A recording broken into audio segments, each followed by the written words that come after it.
presented by Lovely Films Production.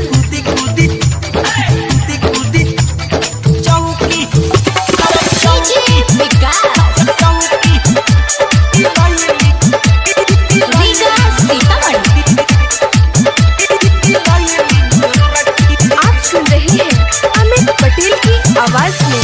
गजब कमर लचकैली गोरखी कूदी कूदी चौकी हिलैली गोरखी।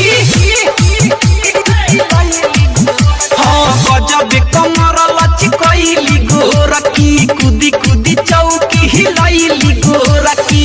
नाची नाची कही साची मन के मोर पगलैली गोरखी। गजब कमर लचकैली गोरखी कूदी कूदी चौकी हिलैली गोरखी।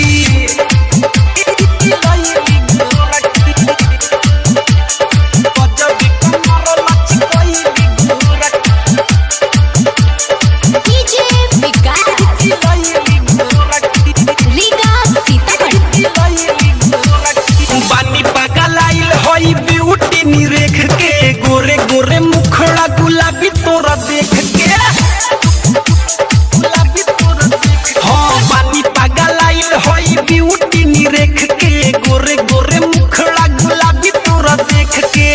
लोटे जोना घोटे जोना हमके बड़ा तरसैली गोरखी। गजब कमर लचकैली गोरखी कूदी कूदी चौकी हिलैली गोरखी।